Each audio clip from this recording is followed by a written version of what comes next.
おはようございます。人ギター工房の神谷です。いつもご視聴ありがとうございます。本日はこいつビル・ローレンスのマットキャットですね。プリンスが使用してすごい有名になりましたけど、元は HS アンダーソン製ですけどね、ビル・ローレンスで割と復刻が出たりとか、してるみたいです。でこいつどこが悪いのか、これねもうね今答えが出てるんですよ。ちょっとねサムネイル作業を行いましたけれど、見ていきたいと思います。これわかるかな、この湾曲具合ね。こっち側もこんな感じですね。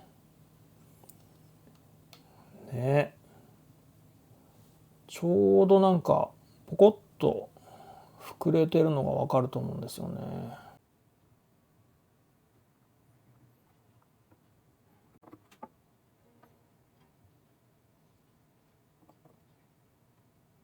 で当然ながら1弦はこれだけクリアランスが空いてるのに、6弦はもう落ちてますね、完全にね。指板とほぼ一緒みたいな感じでね、これ最初持ち込まれた時にチェックした際、この湾曲に気づかなかったんです。もう単純によくあるパターンで、このセンターずれというかネックをこっちかこっちに傾かせれば治るかなと思ったんですね。で実際やってみました。それでジョイントの部分を1本だけ残してね、今傾けてみます。普通だったら普通というか余裕があれば4本のネジを緩めるだけで多少は動くんですよ。ところがこの場合はね1本にしないともう全然動かなかったので、こう1本を支点にして今動かしてみます。こんな感じですね。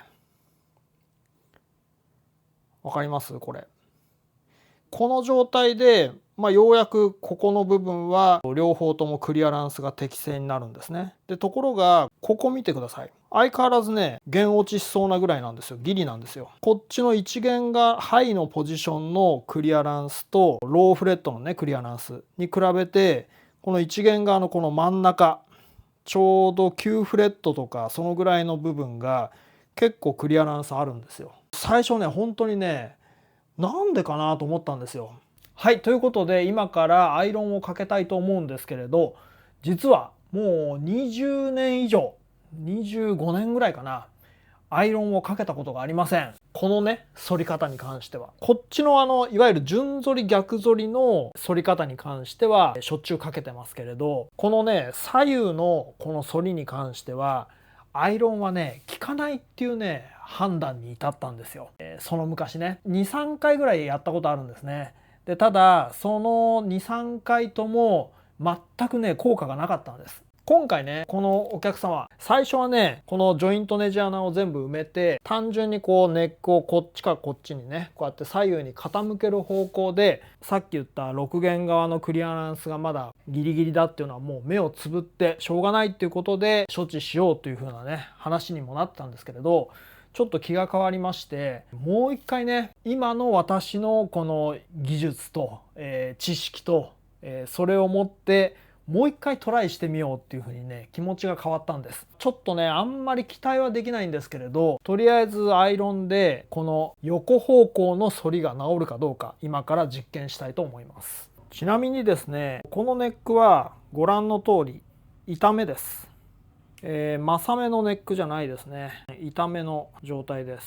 指板面側が木表ですね。ヒール側が、木の中心芯の方の側ですね。作業をする前にここの6弦側の隙間7フレットの部分でどのぐらい隙間が空いてるかさっき確認しました。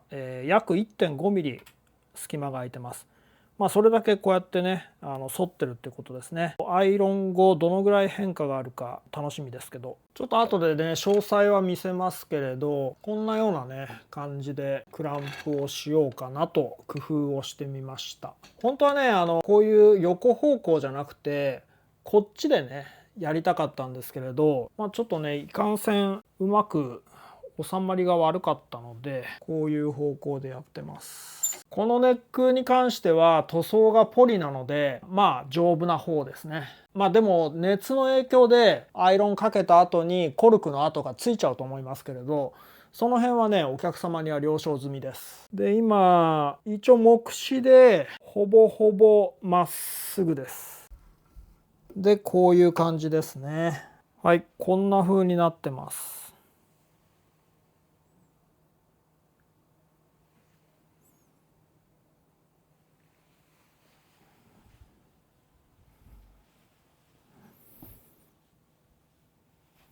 当然ながらトラスロットは完全に緩めてます。でこのネックに関してはほぼほぼトラスロットを回さなくてもまっすぐを保ってたんでかなりいい状態ですね。順反り方向に関しては。じゃあこれからね熱を加えていきます。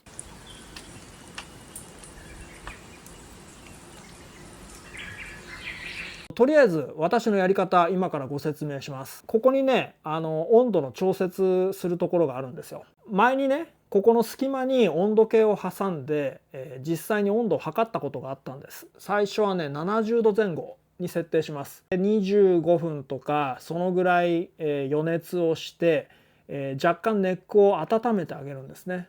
あくまで私のやり方ですよ。でその後に今度は温度調整を130度130度じゃない120度とか125度とかそのぐらいに設定してあげてまた25分とか、かけます。でそこまでするとだいたいねネック裏がねこうあったかくなってくるんですね。それがまあ一つの目安ですかね。今日はこの横方向でやってますけれど本来は、こういう縦方向でねセットしてやることがほとんどですから熱の伝わり方がちょっとは違うと思うんですよ。ちょっとねその辺は微調整しながら、進めていきたいと思います。では今から熱をかけます。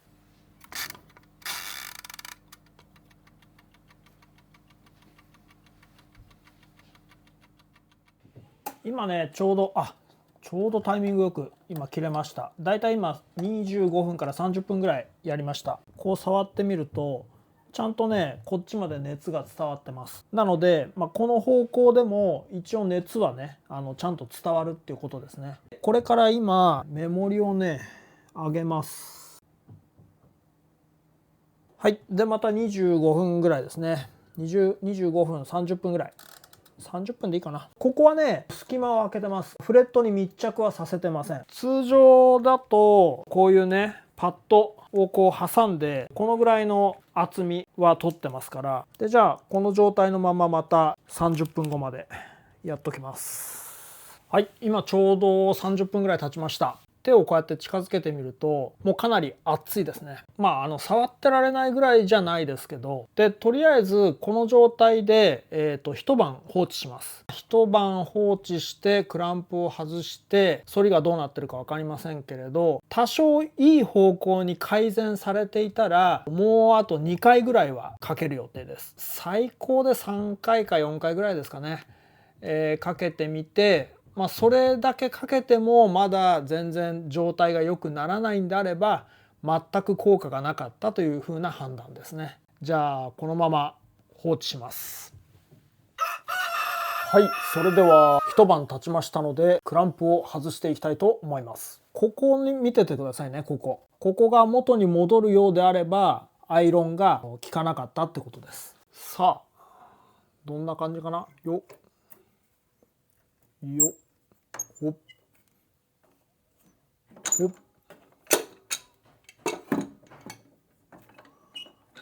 よいしょ。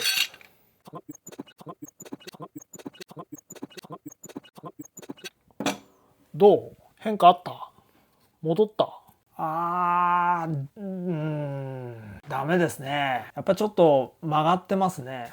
でも多少は良くなったのかな。はい、今ね見てますけどほとんど変わってないですね。若干良くなった。そうでもないな。こっち側と見るとな。ほとんど変わんないですね。なのでもう一回かけてみます。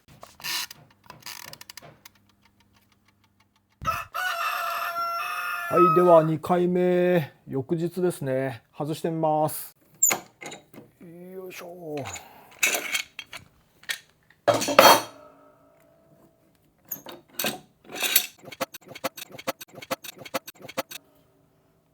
変化ありました？なさそうだな。はい、ですね。この画像を見ていただくと分かる通り全く変わってないですね。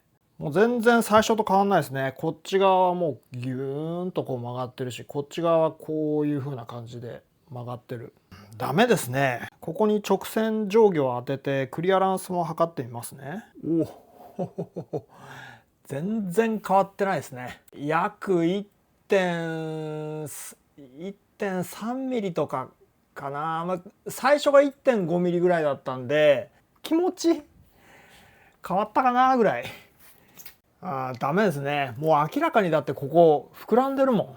最初と変わんないです。やっぱり2回しっかりアイロンかけてこんな結果なんで、3回目もこれはね意味ないなというふうにもう判断しました。ごく普通の順反り逆反りのネックアイロンに関しては、だいたい1回目かけてまだちょっと効きが弱いな、もうちょっとかけた方がいいかな、もう1回2回目とかって言ってちゃんとこう変化があるんですよ、効果が。2回やってこれだけ全然変化がないってことは3回目はこれ意味ないですね、かけても。さあということでアイロンを2回かけて全くもうね効果がないということが分かりましたので、次はどうするか。一応ねお客さんと最初にこう予定していた通り、ここのネジ穴を一旦埋めてネックのね角度をねこう左右方向にずらした状態で、そのずらした位置に合わせて穴を開け直して、それで固定する方法でこのギターは完成させたいと思います。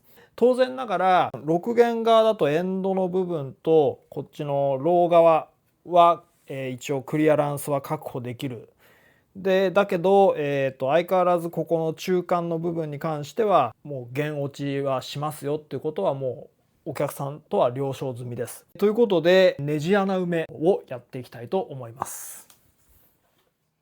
今これ1箇所で止めてます。この3つは止めてません。ここで軽く止めてるだけです。まっすぐに取り付けてしまうと全然この6弦側にクリアランスがないので、こっち側へ傾けさせたいんですね。今からこういう風な形で固定したいんですけれど、3つは位置がずれてしまいますから、ネック側のネジ穴を一旦埋めてもう一回開け直すことになります。メープルで埋め木を作るんですけれど、これはメープルの角材です。木目の方向はこうですね。こういうドリルがあるので丸い棒ができるので、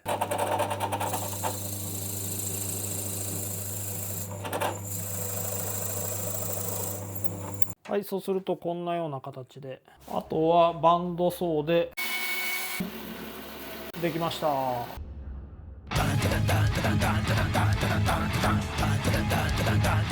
で今作ったこの丸棒が直径5ミリ弱かな。このドリルは直径 4.8 ドリルです。この元々のねネジの穴の深さだけ掘ってきます。ちなみに裏側はこういう風にしてます。指板面の R があるので、そのままこうやってクランプしちゃうとちょっとぐらつくんですね。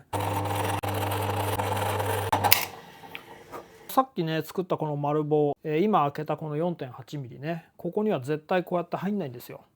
ここの表面を削ってきます。でうまくこうギュッギュッギュッという感じでね、収まるように調整していきます。作った丸棒がもっと長ければこっち側でこういう風にね転がしながらここでこう押さえてこういう風にできるんですよ。これすごく短いのでこう地道にこうやってねここで回すとか、こういう方向でねやるとちょっとガタガタになりやすいんですね。だから私の場合は回してこうやって削ってます。直径を調整してます。で大体使う番手はね、大幅に削らなきゃいけない時は150番で、これは今240番使ってます。で必ず硬い面ね、コルクとかそういう柔らかい面で削らないように硬い面で削ってます。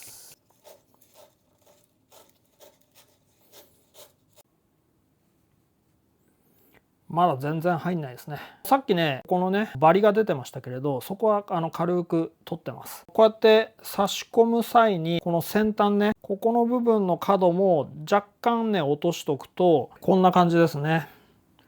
収まりやすいです。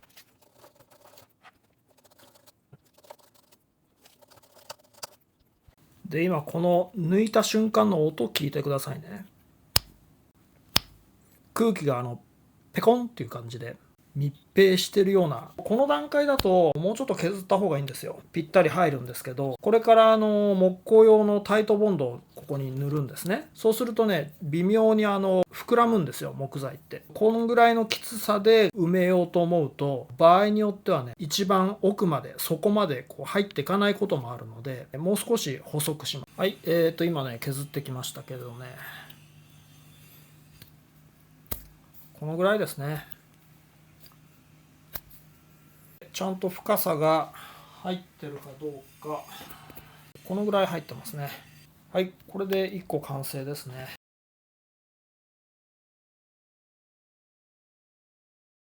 3本とも用意ができたので、これエタノールね、きれいにしておきます。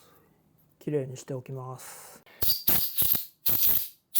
うちはまあ当然ながらエアコンプレッサーあるんですけれど、これも用意してるんです。なぜかっていうと、このねでっかいノズルでね、こういう小さい穴をこうやってもね、奥の方にねホコリがまだ取りきれないことがねたまにあるんですよ。なのでこの細いノズルをね穴にグッと差し込んで、こうやった方が完璧に奥のホコリが取り除けるので、缶のエアダスターはそれ用のために一応用意してます。はい、じゃあ行ってみましょうかね。まずはこっからね、タイトボンドを塗布します。そしたらセットして、あとはもうトンカチでね。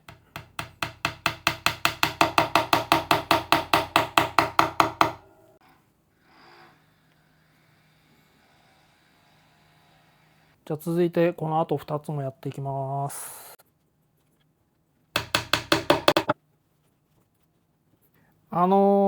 木をね少し濡らしてからタイトボンド塗布した方がいいですよっていうふうに前言いましたけど、これはね別にね大丈夫ですよ、このぐらいだったら。はい、これで OK ですね。はい、そしたら、一晩乾かします。翌日にここカットして、平面にして、仕上げていきます。おはようございます。ではここをまずはカットしていきます。使うのはこちら 0.5mm の、アクリル板ですねをこのようにセットして、あとこいつピラニア層ってやつです。これホームセンターで売られてるやつですけど、手でこうやってね軽く押さえて、こういう感じで切っていきます。これね勢い余ってね、この最後のところにね力入れっぱなしにしてるとね、手をねグイってね切ることがあるのでね、気をつけないと。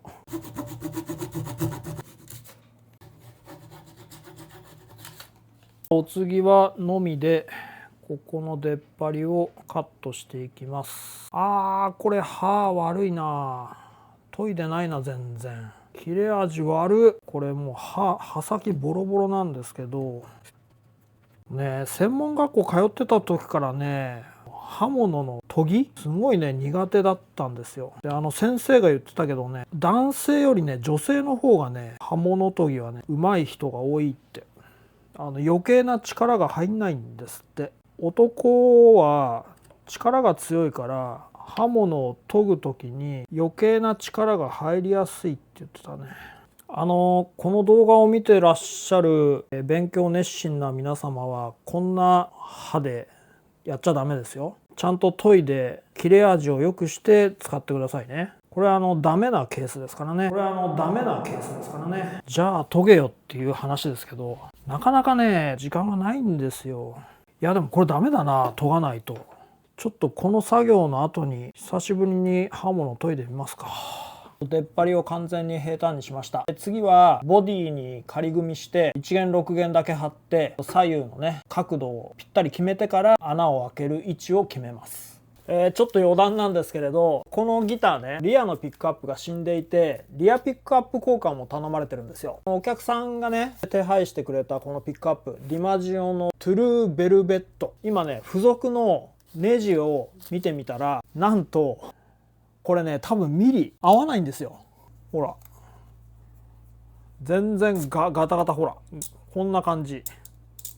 多分あれでしょうね、入れ間違えたんでしょうね。入れ間違えたのかな、このロットがみんなそうなのかちょっと分かんないですけど、一応バネも付属はしてますけどね。ということでインチね、こいつねこれだけ違うんですよ。ミリはこんな感じ、こっちがインチ、ほら。ということでこれに変えていきます。とこんなようなこともあるので皆さん気をつけましょう。とりあえず1弦と6弦だけペグをつけました。ジョイントの部分はここだけ、あとの3箇所はネジ止めしてません。この角度、これをどこにするか今から位置決めするんですけれど、このクランプでジョイント穴のところがクランプのここで隠れないような感じで配置してあげて、ある程度こうやってギュッと締めます。ちょっとねこのクランプを緩めます。ネックをね適宜こうやって傾けていきます。そうでこのぐらいかなっていうところでクランプキュッともう一回締め直して固定してあげて、ちゃんとこのクリアランスが左右で、このケースの場合はこのエンド側でねもう判断するしかないんですけれど、今ねちょっと見てみたらこの辺で指板落ちそうだったんですけれど、一番最初の状態よりかは少し改善してるような気がします。これでもねかなりギリなんで弦落ちしやすいのは確かなんですけれど、ちょうどここがねこっちとこっちのクリアランスがベストな位置なんで、ここで位置決めしましょうかね。位置決めしたらもう一回ギュッと、これはねこう動かないように。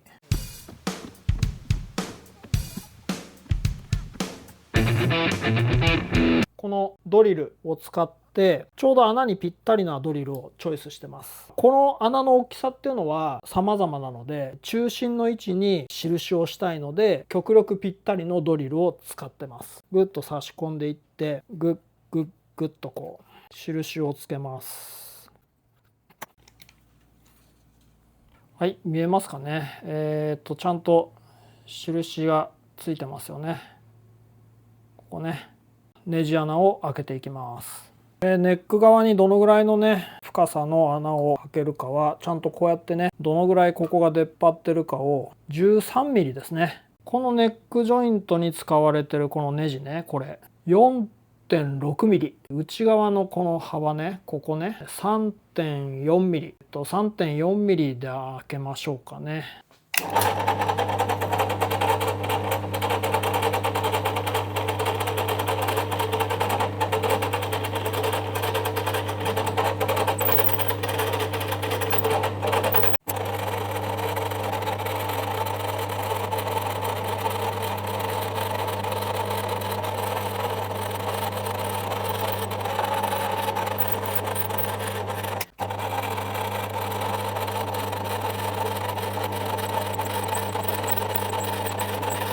これ今ね少しずつこうやって掘り進めていったの分かりました？それなぜかっていうと、今回のようにねこの埋め木と元のネック材の中間地点ですよね、そういう半端な位置にもう一回穴を開けようとする場合に一気にこうやってねドリルをガッとこう掘り進めちゃうと、こうドリルの刃がどっちかにねこうやって反れちゃうことがあるんですね。微妙なこの穴の位置に穴を開けたい場合には少しずつこうね掘り進めてっていくと、ドリルの刃がこうどっちかにこうやって持ってかれなくて済みます。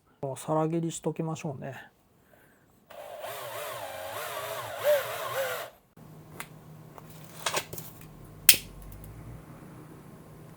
とりあえずこれで本締めをして、今ねちょうどこんなような感じのなってます。ここのね部分かなりこれだけ隙間が空きました。この部分にぴったり合うような木片を作って、仮にもしネックのジョイントのネジが緩んでもネックがまたこっち側でね動かないように、本当に簡易的な木片を今作るだけですけどね。はい、こんなようなねコッパを作りました。あとはもう弦を張ってネック調整とかオクターブ調整とかやって完成ですね。はい、お疲れ様でした。完成でございます。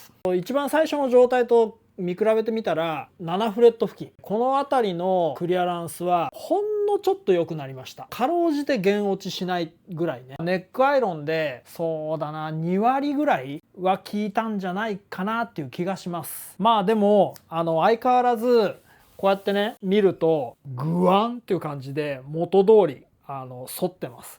こっちがこうなっててこっちがこう出っ張ってるみたいなね。なのでこっちの方向の反りっていうのにアイロンはねあんまり期待できないですね、結論として。個体差もあると思うんですけど、これはちなみに痛めのねネック材でした。これがもし正目のネックでなってたらどういう結果になるのかなっていうね、まあそんなところですね。私がそれこそ20年以上前に同じようなねこういうケースでアイロンをかけて効かなかったっていうのはまあまあ正しかったんじゃないかなという気はしてます。今一度ねこうやって検証してみて、もちろんね当然さっきも言ったように個体差もあると思いますから、これまっすぐになりましたよとかね、そういうふうなことがあればもう全然コメント欄にバンバン教えてください。私もね、私自身も勉強になりますので、という感じでした。はい、ということでいかがでしたでしょうか。よろしければ高評価とチャンネル登録をお願いします。それでは。